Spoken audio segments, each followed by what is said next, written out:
하나님 말씀 출애굽기 24장 1절에서 11절 말씀을 함께 읽도록 하겠습니다. 구약 성경 119쪽입니다. 또 모세에게 이르시되 너는 아론과 나답과 아비후와 이스라엘 장로 70인과 함께 여호와에게로 올라와 멀리서 경배하고 너 모세만 여호와에게 가까이 나오고 그들은 가까이 나오지 말며 백성은 너와 함께 올라오지 말지니라. 모세가 와서 여호와의 모든 말씀과 그 모든 율례를 백성에게 고하매 그들이 한 소리로 응답하여 가로되 여호와의 명하신 모든 말씀을 우리가 준행하리이다. 모세가 여호와의 모든 말씀을 기록하고 이른 아침에 일어나 산 아래 단을 샀고 이스라엘 12지파대로 12기둥을 세우고 이스라엘 자손의 청년들을 보내어 번제와 소로 화목제를 여호와께 드리게 하고 모세가 피를 취하여 반은 여러 양푼에 담고 반은 단에 뿌리고 언약서를 가져 백성에게 낭독하여 들리매 그들이 가로되 여호와의 모든 말씀을 우리가 준행하리이다. 모세가 그 피를 취하여 백성에게 뿌려 가로되 이는 여호와께서 이 모든 말씀에 대하여 너희와 세우신 언약의 피니라. 모세와 아론과 나답과 아비후와 이스라엘 장로 70인이 올라가서 이스라엘 하나님을 보니 그 발 아래에는 청옥을 편듯하고 하늘같이 청명하더라. 하나님이 이스라엘의 존귀한 자들에게 손을 대지 아니하셨고 그들은 하나님을 보고 먹고 마셨더라. 아멘. 여호와 하나님께서 모세에게 다시 말씀을 하시는데 아론과 나답과 아비후 그리고 이스라엘 장로 70인과 함께 여호와께로 올라오라 이렇게 명하셨습니다. 경계선이 있고 그리고 이제 여호와의 산이 있는데 아론과 나답과 아비후 그리고 70명의 장로를 산 쪽으로 올라오라고 하시는 겁니다. 올라오라고 하신 이후에 모세만은 여호와께 가까이 오게 하시고 그리고 아론과 나답과 아비후 그리고 70장로는 멀리 머물러 두게 하는 겁니다. 달리 말하면 모세는 하나님을 배웠고 아론과 나답과 아비후 70인 장로는 저 멀리서 하나님을 경배하는 그러한 모양을 취하게 됩니다. 그런 이후에 이제 모세가 와서 여호와의 말씀과 그 모든 율례를 백성에게 고하는 겁니다. 여기에서 백성이라고 하면 지금 백성을 대표하고 있는 아론과 나답과 아비후와 70인 장로죠. 아직 제사장으로 세우지 않았습니다. 성막에 대한 규례도 내려오지 않았기 때문에 이 아론과 나답과 아비후가 제사장 직분을 감당하게 될 것이라는 것은 지금 나오지 않아요. 그러나 미리 앞당겨서 하나님께서 어떻게 하나님 앞에 와서 하나님의 얼굴을 보고 하나님 앞에서 먹고 마실 수 있는지를 미리 보여주시는 겁니다.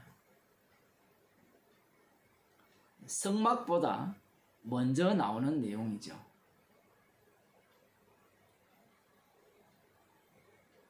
모세가 내려와서 1차적으로 이렇게 말을 합니다. 그 모든 율례를 백성에게 고하며 그들이 한 소리로 응답하여 하되 우리가 여호와의 명하신 모든 말씀을 준행하겠습니다. 이렇게 말하면 이제 알았다. 그래 준행해라. 이렇게 끝나면 되는데 절차가 남았어요. 어떤 절차가 남는가 하면 이렇게 끝나버리면 여호와의 율법을 이들이 지켜서 어디에 도달할 수 있다라고 생각하는가 하면 모세가 하나님의 얼굴을 본 그 자리로 나아갈 수 있다라고 생각하는 겁니다. 그런데 하나님께서는 함께 올라간 아론과 나답과 아비후 그리고 70인 장로들을 멀리 두게 하셨죠. 그 이유는 율법을 지켜서 하나님께 나아올 수 없다라는 얘기입니다. 우리는 이미 신약시대를 살고 있기 때문에 어떤 인간도 율법대로 살 인간은 아무도 없어요. 율법을 주신 이유는 모든 인간을 죄 아래 가두어 두게 하시기 위해서 주신 겁니다.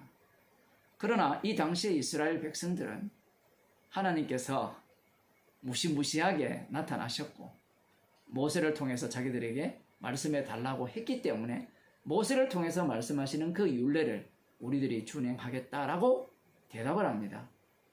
그러자 모세가 여호와의 모든 말씀을 기록해요. 그걸 뒤에 보면 언약책, 언약서라고 이렇게 말하고 있는데 그것을 기록하고 이른 아침에 일어나 산 아래 단을 쌓고 이제 산 아래 하나님께로 올라갔다가 내려왔어요. 다시 방금 말한 그 대상들은 이스라엘을 대표하는 70인 장로로 볼 수도 있는 겁니다. 어쨌든 산 아래 내려와서 지금 산 아래 단을 쌓고 제단을 쌓고 이스라엘 12지파대로 12기둥을 세우고 아마 단 위에 세웠을 가능성이 높겠죠. 이스라엘 자손의 청년들을 보내어 번제와 소로 화목제를 여호와께 드렸습니다. 이걸 왜 드리는가? 그 이유는 뒤에 나옵니다.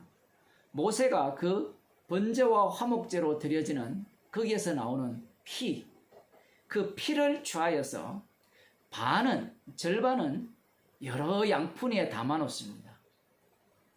그리고 절반은 어디에 뿌리는가 하면 단에 뿌립니다. 단에 뿌렸다는 것은 그 단 위에 세워진 12기둥에도 뿌려졌다라는 얘기거든요. 앞서서 먼저 이스라엘 백성들이 율례를 준행하겠다라고 했죠. 그리고 이제 모세가 단을 쌓은 이후에 12기둥을 세우고 거기에 번제와 화목제를 드리고 그 번제와 화목제물의 피를 단에 뿌렸다라고 할 때 이 정도는 우리들은 대충 눈치를 챌 수 있잖아요. 이스라엘 백성들은 어린 양의 피로 구원받았으니까 거기에 대한 말씀을 하시고자 하는구나 이렇게 생각할 수가 있는데 지금 그 다음 내용을 들여다보면 말씀을 준행하겠다는 내용과 이 피가 만납니다. 뒤에 보겠습니다. 언약서를 가져 백성에게 낭독하여 들림에 다시 언약서를 쓴 것을 갖고 백성에게 읽어줍니다. 읽어주니까 그들이 다시 또 대답을 합니다. 여호와의 모든 말씀을 우리가 준행하겠습니다. 이걸 달리 표현하면 언약서를 그들이 뱃속으로 이렇게 삼켜 들어온 겁니다. 율법을 지키겠다라고 하는. 율법을 지키겠습니다. 준행하겠습니다. 이렇게 그들이 하나님 앞에 제대로 된 순종의 모습을 보일 때 모세가 조금 전에 담아놓았던 절반의 피를 누구에게 뿌리는가 하면 여호와의 말씀을 우리가 준행하겠습니다 라고 하는 그들에게 뿌려버립니다. 그들에게 뿌린 이후에 모세가 이렇게 말하죠. 이는 여호와께서 이 모든 말씀에 대하여 너희와 세우신 언약의 피니라. 이스라엘 백성들은 이 당시에 이스라엘 백성들은 이 의미를 몰라요.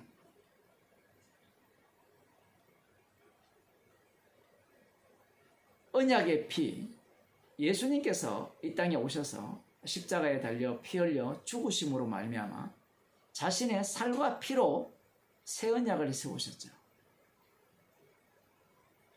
지금 하나님께서는 이스라엘 백성들을 애굽에서 구출하셔서 그들에게 율법을 주신 이유는 바로 이 언약의 피를 위해 주셨다라는 겁니다. 이걸 달리 표현하면 이스라엘 백성들은 율법을 준행하겠다라고 했잖아요. 그런데 준행하겠다고 하는 그들에게 율법과 함께한 그들에게 이 언약의 피를 뿌렸다라는 것은 그렇게 준행하겠다고 하는 그 이스라엘 백성들을 죄인으로 간주한다라는 말씀입니다. 달리 말하면 너희들이 율법을 준 이유는 너희들을 죄인 만들기 위함이다 라는 겁니다. 그 이유가 뭐냐면 언약의 피를 증거하기 위해서 너희들을 애굽에서 구출해 내었고 너희들을 구원했기 때문이라는 거죠. 물론 이들은 앞서도 말씀드린 바와 같이 구약에 속했기 때문에 무엇밖에 모르느냐라고 할 때는 이 선악 구조 속에서의 율법을 지키면 복을 받고 지키지 아니하면 저주를 받는다는 그러한 내용밖에 몰라요.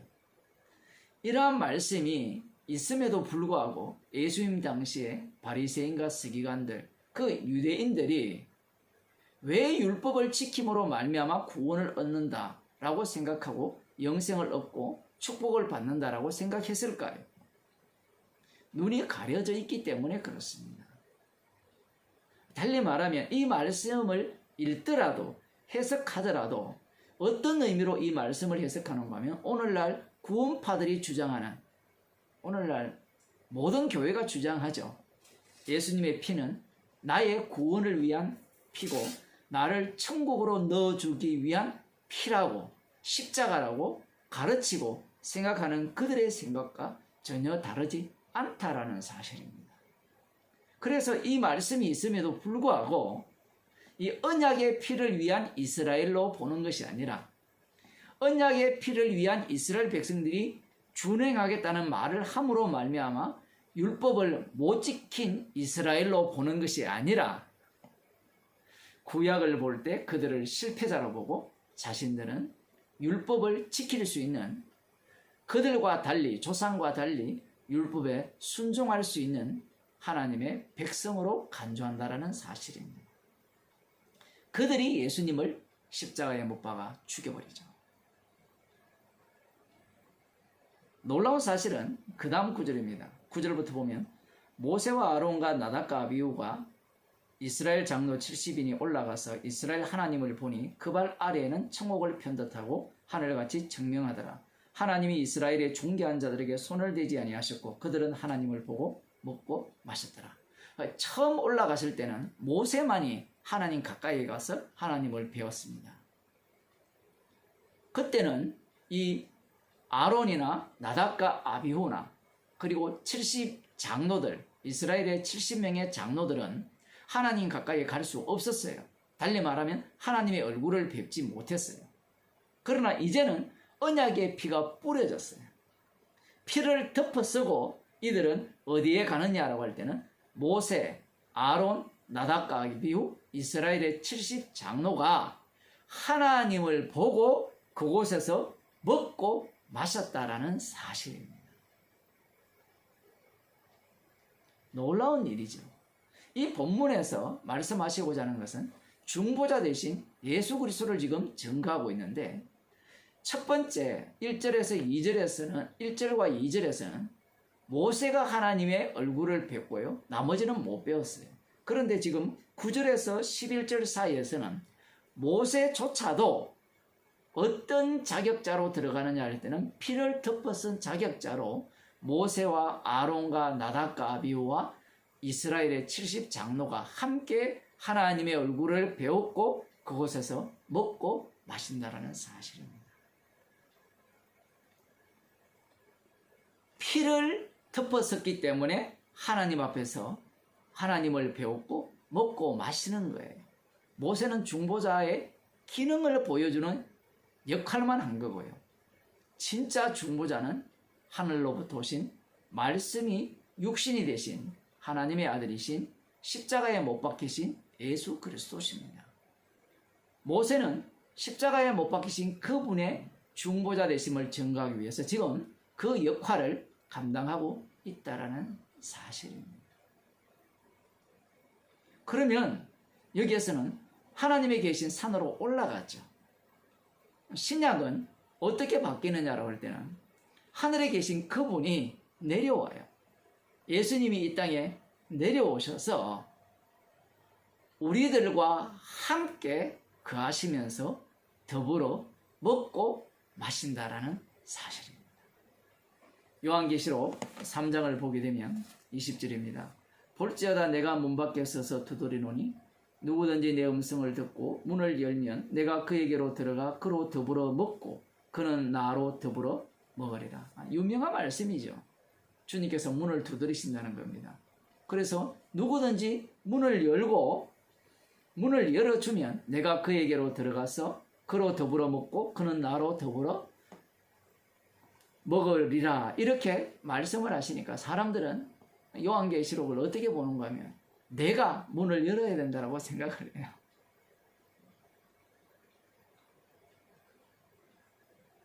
지금 출애굽기 24장을 보더라도 하나님과 더불어 하나님의 얼굴을 배웠고 먹고 마실 수 있는 자격자는 언약의 피를 덮어쓴 자예요. 중요한 것은 언약의 피를 누가 덮어썼어요? 말씀을 준행하겠다고 하는 그들이 덮어쓴 거예요. 피를 위한 죄인이 된 자들만이 주님과 더불어 먹고 마실 수 있는 겁니다. 요한계시록 3장 20절에 보면 사람들은 이걸 보면서 우리가 문을 열어야 됩니다. 그러면 주님이 들어오셔서 우리와 더불어 먹고 마실 수 있습니다. 이렇게 가르치잖아요. 말씀을 주신 것은 지옥 갈 자들은 지옥 가야 되기 때문에 이렇게 말씀을 주신 거예요.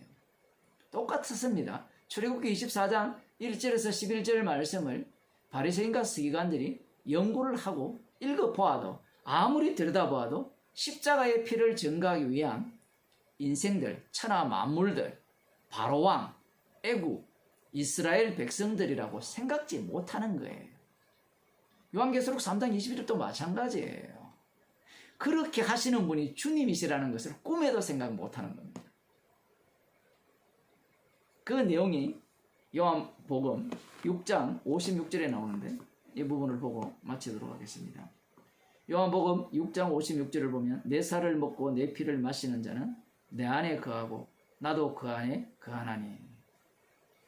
놀랍죠? 하늘의 양식을 예수님께서 친히 주십니다.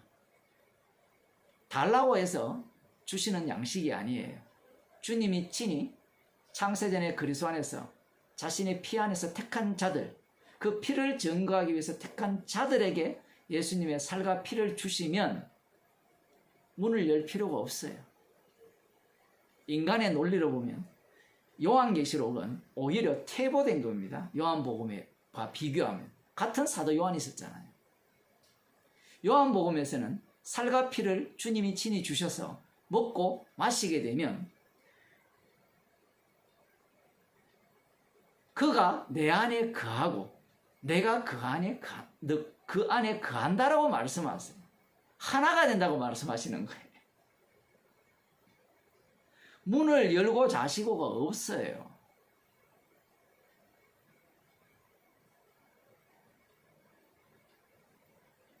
이럼에도 불구하고 오늘날 인간들은 교회는 어떻게 가르치고 있습니까? 우리가 주님의 살과 피를 먹고 마셔야 됩니다. 십자가를 붙들어야 됩니다. 주의 말씀에 우리가 순종해야 됩니다. 날마다 우리의 마음의 문을 열어야 됩니다. 이렇게 가르치죠. 그런 자들은 지금 구약에 속한 자들이에요. 수건이 벗겨지지 않았어요. 언약의 피를 덮어 썼음에도 불구하고 못 덮었으니까 그렇겠죠. 그 언약의 피를 덮어 쓴 것을 목격함에도 불구하고 그 피를 위한 자기의 인생임을, 이스라엘임을 보지 못하는 그들과 별반 다르지 않다는 사실입니다.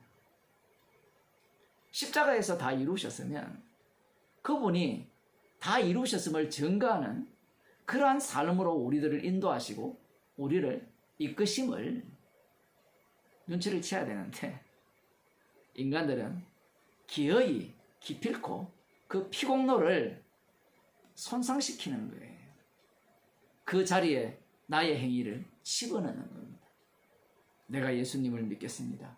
예수님을 따르겠습니다. 나를 위한 주님의 십자가가 된 거예요. 성도를 부르신 이유는 살과 피를 주신 그분의 그 사랑을 증거하기 위해서 주셨고요. 피공로를 자랑케 하기 위해서 성도로 만드신 겁니다. 기도하시겠습니다. 하나님 아버지, 언약의 피를 뒤집어쓰게 하신 이유가 그 피만을 자랑케 하기 위한 주님의 증인으로 삼기 위함임을 말씀을 통하여 저희들에게 알려주심을 감사드립니다. 주께서 만드시는 죄인 되는 즐거움을 저희들에게 주시고 용서하신 그 은혜에 대해 늘 감사하며 살아가는 주의 백성이 되게 하여 주옵소서. 나를 위한 십자가가 아니라 십자가에 못 박혀 죽으신 주님을 위한 주님의 십자가임을 날마다 확인하는 주의 백성이 되게 하여 주옵소서. 예수님 이름으로 기도드리옵나이다.